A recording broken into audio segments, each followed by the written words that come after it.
Hi everyone, I'm Whitney and I post a new tutorial every week to help sewers of all skill levels learn new projects and techniques.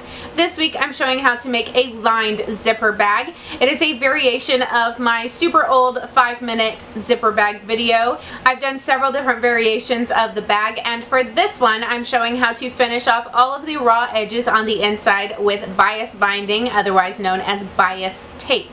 This bag is actually part of a matching set that I have made for my daughter. So next week I'm going to be showing how to make the lined zippered tote bag. So make sure you hit that subscribe button down below so that you don't miss out on next week's tutorial.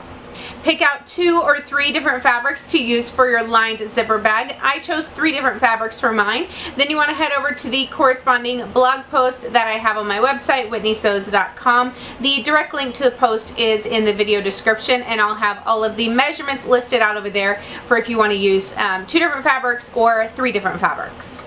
We'll start with piecing together the outer fabrics, and if you chose to use 2 different fabrics instead of 3, you will skip this first step. Lay the pieces right sides together, lining up the top and sides. Add a couple of craft clips and sew with a 1/2 inch seam allowance to attach. Open the fabric and press the seam, then sew a top stitch near the seam line. Flip the piece over and lay the lining piece on top so all the pretty sides are on the outside. Add clips if you want and sew a top stitch all the way around about 1/8 of an inch from the edge. You now only have 1 piece to work with that looks nice on both sides.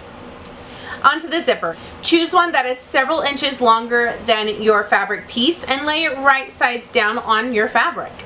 Line up the top edge and sew to attach. I wanted to quickly talk about the bias binding that I'm using. You can definitely make your own. I have a separate video where I show how to make your own bias tape, and I will have that linked in the video description as well. But today I'm using pre-made binding, and I'm using 2 different sizes. So I have a more narrow one that I'm going to use to bind the edges near the zipper. And then I have a wider one that I'm going to use later for the sides of the bag. On both of the pre-made bindings, they already have the long edges turned inward, so there is a nice fold line there that we're going to take advantage of and use as a stitching line every time we sew the binding on. Open the bias tape up and line the edges up. Take it to the sewing machine and sew directly on that fold line. Bring the other edge of the bias binding around to the back side and make sure that long edge is folded under, and then top stitch along the folded edge to hold it down. We now have a nicely bound edge. Flip the zipper up and smooth the fabric away from the zipper teeth. Sew a top stitch right along the edge of the fabric.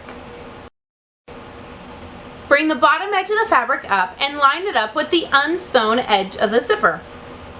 Sew along the zipper to attach.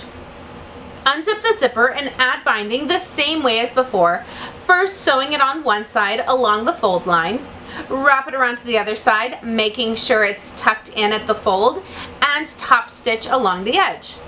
Then flip the zipper up and top stitch along the edge of the fabric. Here's how the bag should be looking at this point.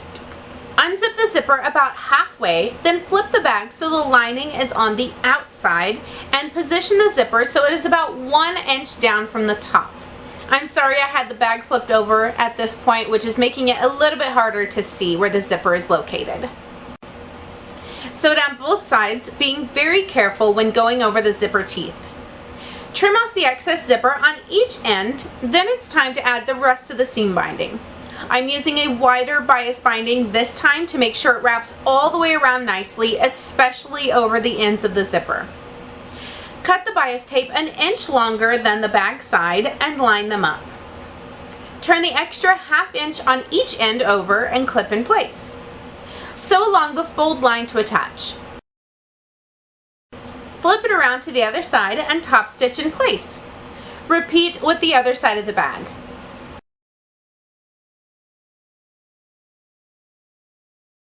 Unzip the zipper the rest of the way and turn the bag right sides out.